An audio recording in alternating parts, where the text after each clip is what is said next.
तो hey guys, जैसा कि आप लोगों को पता होगा, जो पिछले चैप्टर था उसमें हमारा गोकू एक इविल सेयन बन गया था। और अगर आपने वो वाला चैप्टर नहीं देखा है तो मैंने लिंक डिस्क्रिप्शन में दे दिया है प्लेलिस्ट का, आप वहां से जाकर वो एपिसोड देख सकते हो। तो दोस्तों, बिना इस देरी के हम आगे की स्टोरी कंटिन्यू करने वाले हैं। तो दोस्तों, जैसे कि आप लोगों को पता होगा, जो पिछला चैप्टर था उसमें हमने देखा कि जो हमारा गोकू होता है वो एक इविल सेयन बन जाता है और अपने आप को कैकारोट बताता है। उसके बाद हमें ऊब दिखाया जाता है जिसको भी बैड फीलिंग आ रही होती है गोकू के लिए। और तभी जो गोकू है वो इंस्टेंट ट्रांसमिशन से आकर ऊब के फेस पर एक जोरदार किक मारता है। ऊब अपने आप को संभालता है और गोकू से कहता है कि आप क्या कर रहे हो मास्टर, क्या ये ट्रेनिंग का कोई नया तरीका है? पर आपने तो कहा था कि जो ट्रेनिंग है वो खत्म हो गई है, तो फिर आपने मुझे अचानक से आकर ऐसे क्यों मारा? गोकू कहता है, ट्रेनिंग? और ये गोकू कौन है? तभी जो ऊब है हमारा वो कहता है कि क्या आप मजाक कर रहे हो मास्टर? तभी गोकू चिल्लाते हुए कहता है कि मैं गोकू नहीं, मैं सैयन वॉरियर कैकारोट हूँ। ऊब अचानक से देखकर चौंक जाता है कि ये मास्टर को क्या हो गया है। गोकू उसके बाद ऊब पर हमला करना शुरू कर देता है। गोकू एक के बाद एक ऊब के ऊपर अटैक करता है, जो कि ऊब को बहुत ज़्यादा लग रहे होते हैं। ऊब वहाँ से भागने की कोशिश करता है और कहता है, ये बातें मुझे गोहान और बाकी सबको बतानी पड़ेगी। मास्टर को पता नहीं क्या हो गया है। वो अपने आप को सैयन वॉरियर कैकारोट क्यों बोल रहे हैं, शायद वो अपने बारे में भी भूल चुके हैं। पर गोकू ऊब को भागने नहीं देता।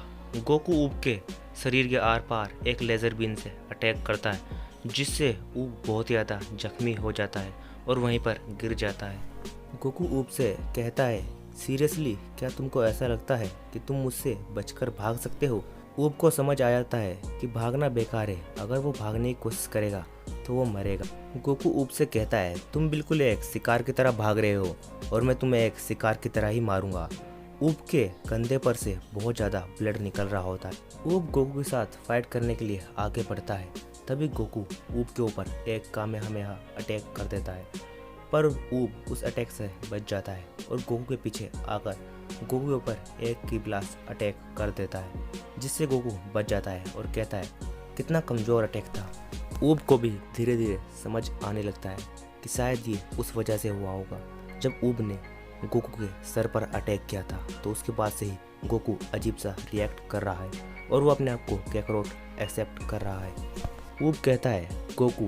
तभी गोकू ऊब को कहता है, मुझे तुम्हें कितनी बार बताना पड़ेगा कि मैं गोकू नहीं कैकारोट हूँ? ऊब कहता है, मुझे ऐसा लगता है कि हम अभी भी गोकू को बचा सकते हैं, क्योंकि अभी पूरी तरीके से कैकारोट उनके ऊपर हावी नहीं हुआ है। गोकू पूरी कोशिश कर रहे हैं इसके चंगुल से आज़ाद होने की, पर गोकू दोबारा से ऊब पर हमला करना शुरू कर देता है।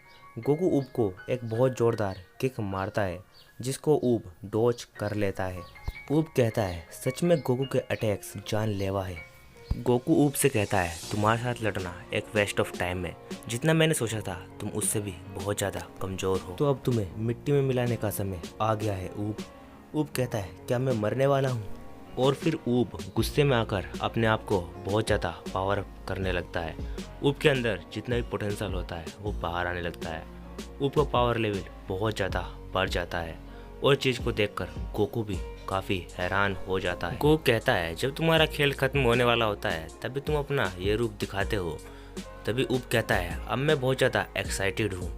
और ये वाला ऊब का जो रूप है वो लगभग सुपर सैयन 3 के लेवल के आसपास का है। उसके बाद जो ऊब होता है वो एक के बाद एक गोकू पर अटैक करता है और इस बार गोकू जल्दी से इन अटैक्स को डॉज नहीं कर पाता, बिकॉज ये अटैक बहुत ज़्यादा पावरफुल होते हैं। उसके बाद ऊब गोकू के मुंह पर एक ज़ोरदार पंच मारता है, जिससे गोकू बहुत दूर जाकर गिरता है और अब गोकू के मुंह से ब्लड भी आना शुरू हो गया है। गोकू कहता है, ये अचानक से इतना ज़्यादा फास्ट कैसे हो गया है? तभी ऊब गोकू के पीछे आकर दोबारा अटैक करने की कोशिश करता है, पर गोकू कहता है, तुम्हारे अटैक काफ़ी प्रिडिक्टेबल है। पर गोकू के सर में दर्द होने की वजह से गोकू उस अटैक को डॉज नहीं कर पाता और जो ऊब है वो एक के बाद एक गोकू के ऊपर बहुत ज़्यादा पावरफुल अटैक्स करता है, जिससे गोकू बहुत ही ज़्यादा जख्मी हो जाता है। अब ऊब इस पॉइंट पर आ गया था कि वो गोकू को मारने ही वाला था, पर गोकू उसका मास्टर था तो उसके मन में उसके लिए बहुत ज़्यादा फीलिंग्स थी।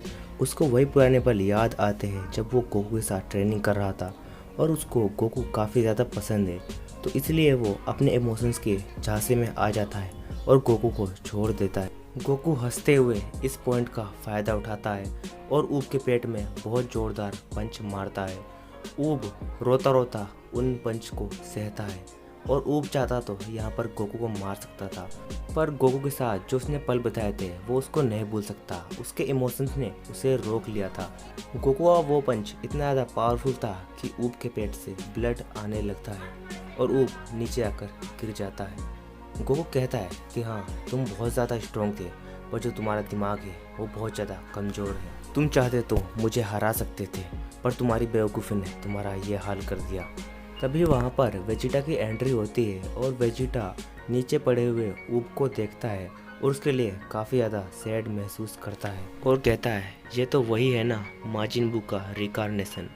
क्या तुम मुझे समझाओगे तुम ऐसा क्यों कर रहे हो काकारोट? तो दोस्तों आज का वीडियो बस इतना ही था। क्या गोकू के साथ वेजिटा फाइट करने वाला है?